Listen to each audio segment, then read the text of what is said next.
Manx Radio's Update with Beth Espy.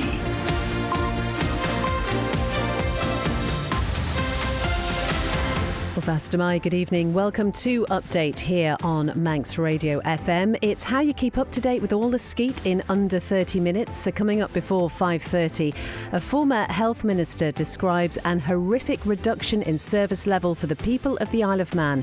It's how he says the government's mandate to Manx care is. Also tonight, a plea to be mindful about what you put in recycling bins. There's some good news regarding the departure lounge at the airport, and there could soon be a new statue in St John's. All that and much more. We'll also keep an eye on the weather, the traffic and the travel as well. And as ever, if you'd like to get in touch, you can email studio@manxradio.com or text us 166 177. First of all, Christian has the news headlines for us. Fastamai. The former health minister says the mandate to Manx care and the operating plan for the upcoming financial year amounts to the largest assault on NHS care the island has ever seen. They tabled it for a general debate, not a vote. They're not coming forward and saying, we think this is the right thing for the island and we need you to approve it. They don't even have the confidence to stand up in public and tell people we are cutting your health services and we think it's the right thing to do. Laurie Hooper branded the plans a clearly stated intention to push people towards private providers.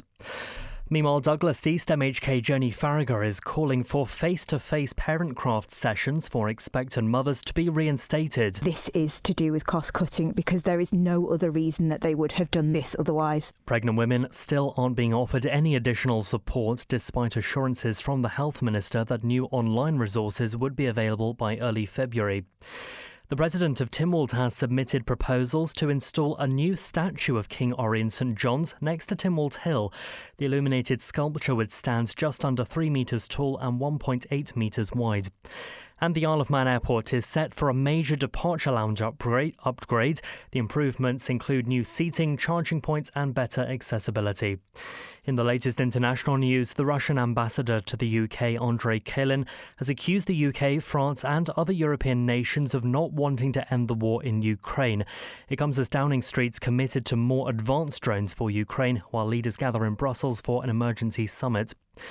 Poundland's parent company says it's considering selling the discount store. Pepco Group says it's looking at all strategic options regarding the struggling retailer's 825 shops.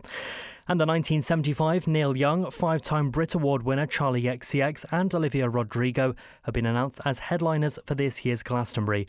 Olivia says she's managed to keep grounded given her quick rise to fame. In the past few years, everything in my life has changed and simultaneously nothing has changed. Like my career is different. I go to a new city like every week and meet all these fun people and meet all my idols and stuff. But at the end of the day, I'm also just hanging out with the same 3 people that I've always hung out with. Those are the Update News headlines next at 6. Thank you very much, Christian. Olivia, I know how you feel. Now the weather brought to you by Manx Glass and Glazing. Cloudy with occasional showery outbreaks of rain this evening. That rain will tend to peter out overnight. There'll be fresh to strong southerly winds. They'll decrease overnight with minimum temperatures around 8 Celsius. Tomorrow, though, it's going to be quite overcast. Outbreaks of rain or drizzle at times, light to moderate east or southeast winds and maximum temperatures of around 11. But then looking ahead to the weekend, mainly dry and bright with sunny intervals on Saturday, but fine, dry and get this, warm on Sunday. Sunset this evening will be at 6:05. Sunrise tomorrow morning, 6:53. Manx Glass and Glazing can supply and install single, double and triple glazing. Call 674 573 or visit the showroom on the Snugborough Trading Estate. Cannell's Agricultural Supplies have been serving the good folk of the north for over 30 years, supplying homegrown wheat, whole and rolled oats, working clothing, fencing, animal feeds, parts, tools and emergency supplies. Call Julia on 880206 or find Cannell's on Facebook. Patricia Wild Opticians is celebrating over 30 years of friendly, caring service in Farm Hill and Ramsey. Visit us for professional eye care with stress-free parking. Phone Patricia Wild Opticians on 813 977. For over 25 years, Langness Maintenance Services have been the block paving specialists, including property maintenance, fencing and landscaping. Fast, reliable and competitive. For a free no-obligation quote, call Paddy on 49667. Langness Maintenance Services, 49667. A ground source heat pump can save thousands of pounds a year, and you can harness this energy on island with Geothermal Limited, the water borehole experts. Visit drilling.im and see how a ground source heat pump borehole works. That's drilling.im. You're listening to Update here on Manx Radio, exactly 5:05. Well, as we heard in the headlines, the former Health and Social Care Minister, Laurie Hooper, says government's mandate to Manx Care and the health body's subsequent operating plan for 2025-26 evidence a forthcoming horrific reduction in service level for the people of the island. Now, both of these documents are due to go before Tynwald later this month. The Ramsey MHK, Laurie Hooper, has branded them as a clearly stated intention to cut NHS services and push people towards private options. He told Chanel the mandate amounts to the largest assault on NHS care that the island has ever seen. Essentially, the document seems to be saying we're not going to treat people. That's what it boils down to.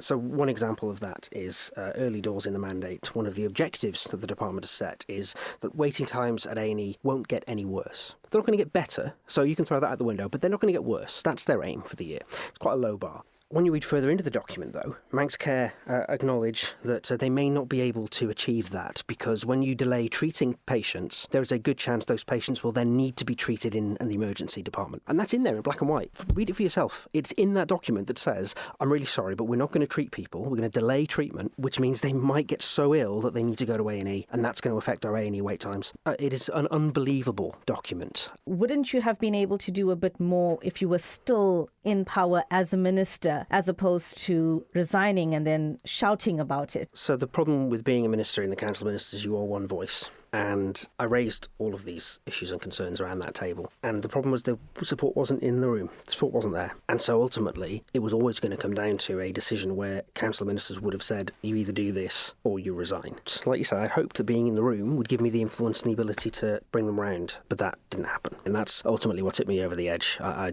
really thought I could fight this properly from the inside, but it just wasn't going to happen. And so sometimes if you do want to say, I need to disagree with this, you have to resign. So you kind of have to say, at some point, this is a red line that I'm not willing to cross. And for me, the red line that I was not willing to cross was decimation of our health services. You said, she comes out and she says this, but this is a problem that she inherited. She's not very long in the role now. No, but she would have walked in knowing the landscape. I mean, I wasn't exactly quiet about the problems they were facing.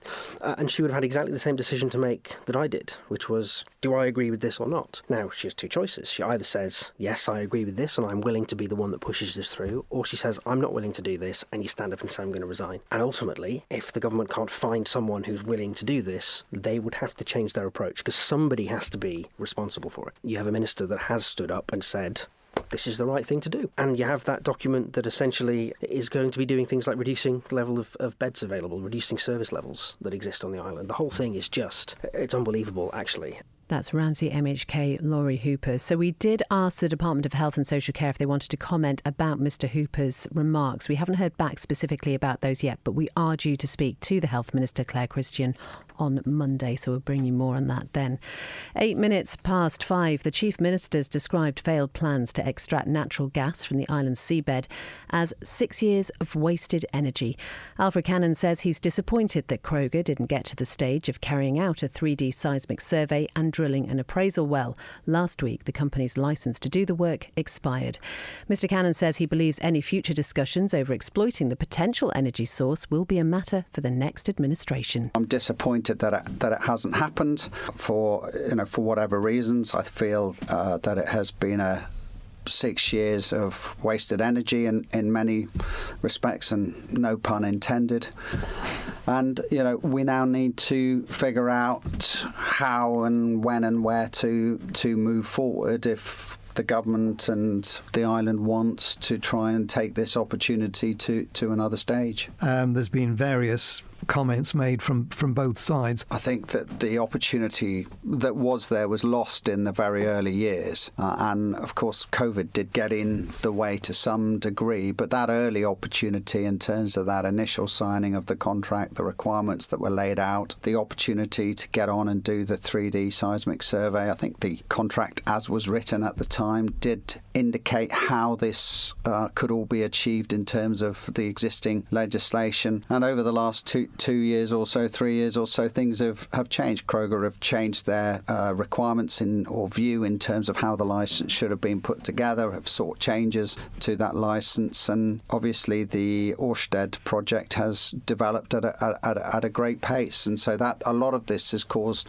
complications. The fact that it has not reached a position where people have felt unable to go out and get on with the original sort of licence terms has been disappointing. And I think now we have to accept that is finished in terms of Kroger. I have to accept that it's still complicated. Tynwald have had a vote. They voted not to renew any new licences. I do think this is now probably going to be a matter for the next government in 18 months' time. That is the Chief Minister, Alf Cannon, who was talking to Simon Richardson there. So much more to come on that, we imagine. If there are any other questions that come up in Keys or Tynwald about it. 5:10.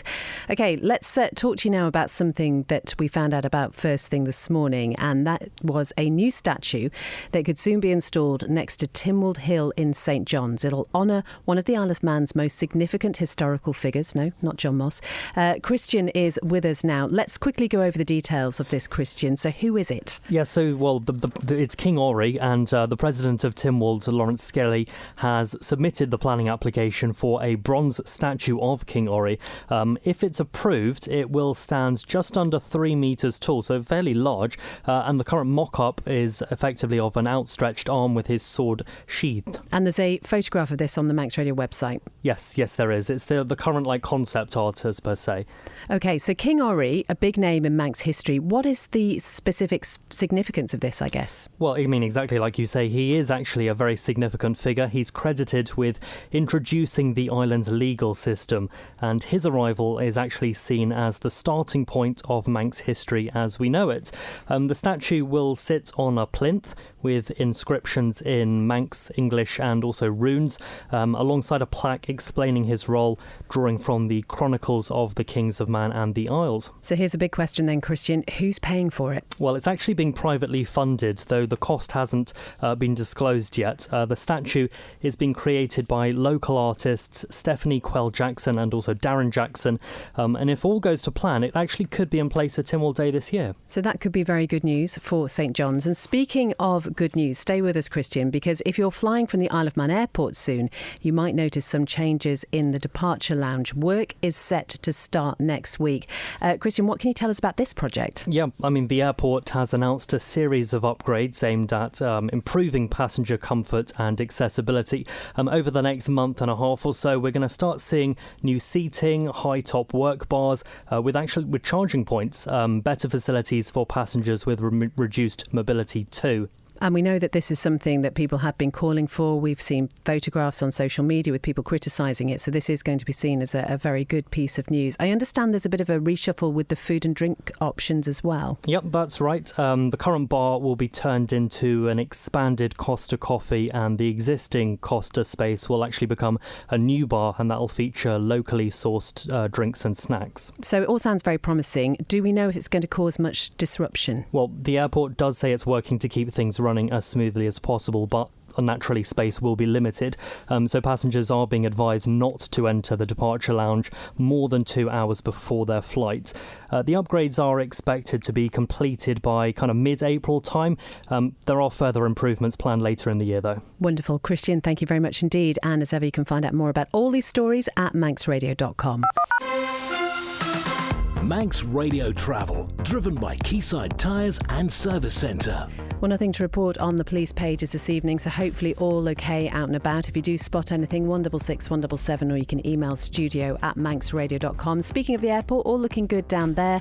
And the latest with the steam packet. The Manxman is due into Douglas just after 5:30, heading out again to Heysham at 7:15. Ask how you can spread the cost interest-free at Quayside.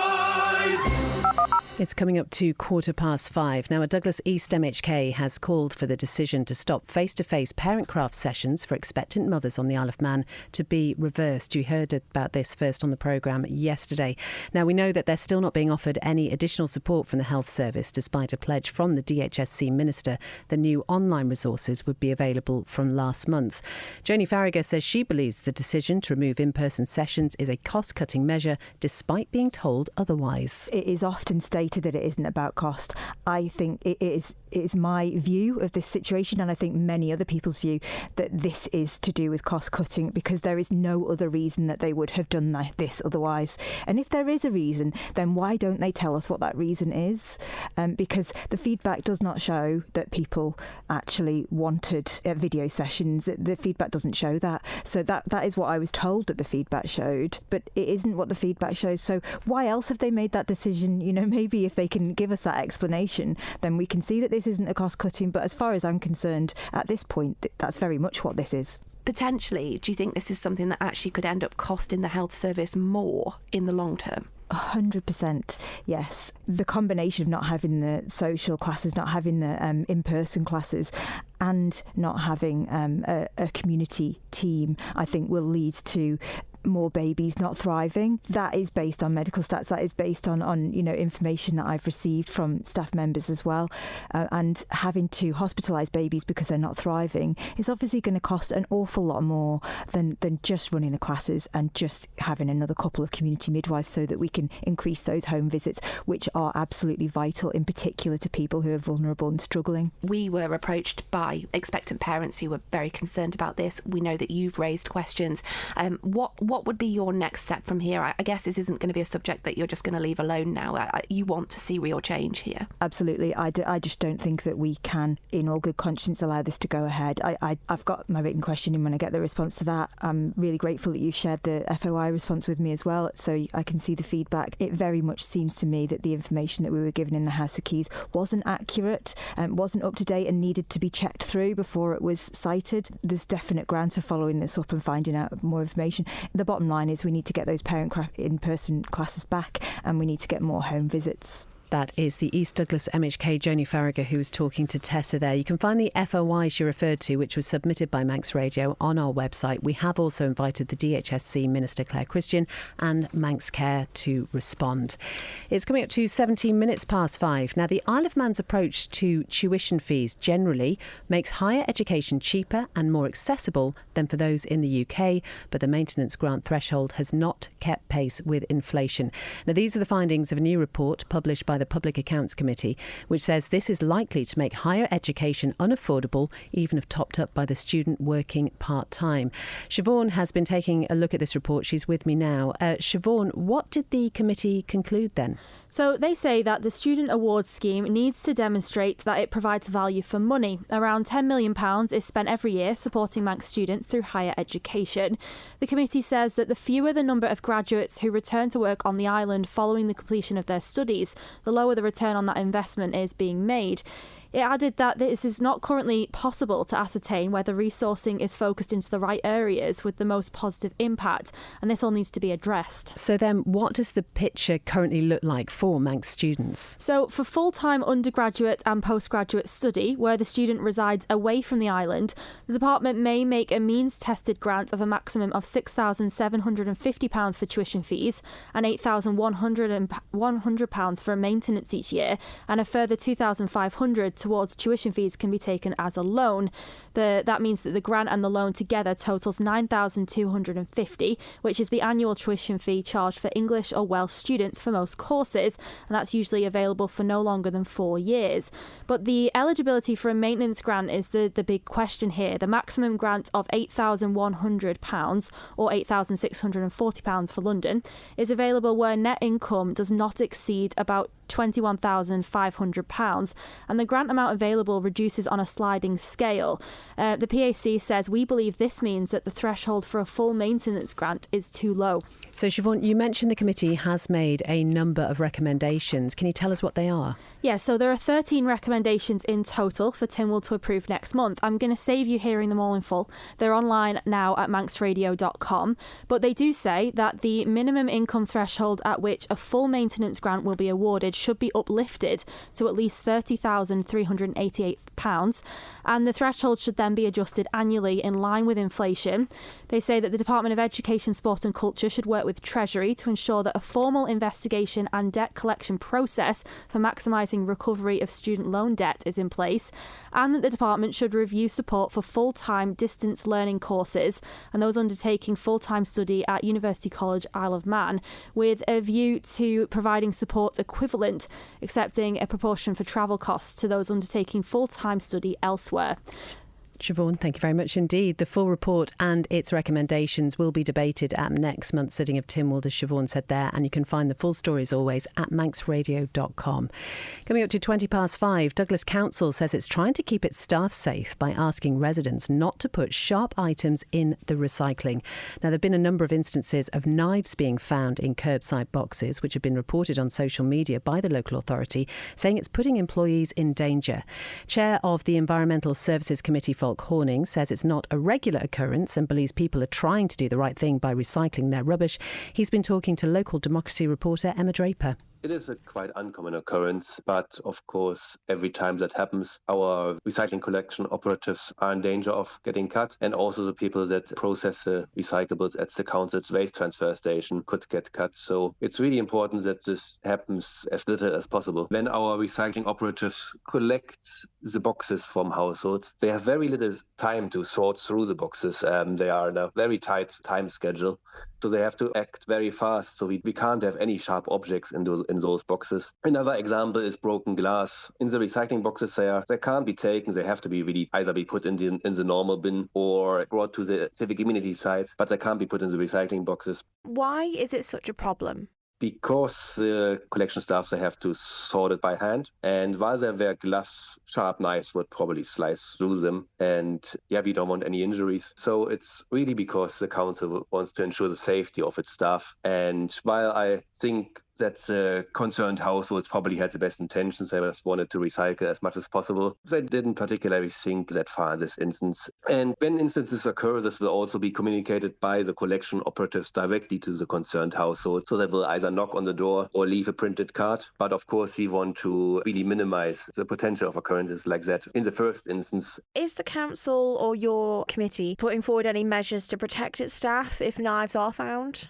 Our staff, they can reject, for example, recycling boxes when they deem that there is really unacceptable items in this. So for example, if there's like a lot of broken glass in there, they can reject that. They only do that really when it's clearly out of order. They wear the protective gloves, of course, but if there are really sharp objects in there, like broken glass, like the knives or even needles, then total protection can't be given. So it's really important that households don't put them out in the first instance. Another instance that we had is, for example, that a needle container was put into the recycling boxes, which basically gave protection at the point of collection for recycling services. But then when it gets handled at the processing center and squashed in the baling process, then there's a possibility that the needles shoot out of those plastic containers at that stage and injure staff. So we really try to keep our staff as safe as possible. Douglas Councillor Falk Horning urging residents not to put knives and other sharp items in recycling.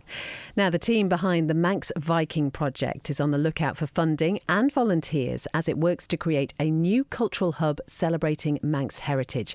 Planning permission has been granted to build a Viking settlement in Sandygate in Jurby. Founders Christian Hall and Anita Cumber say attracting investment is key to getting the project over the line.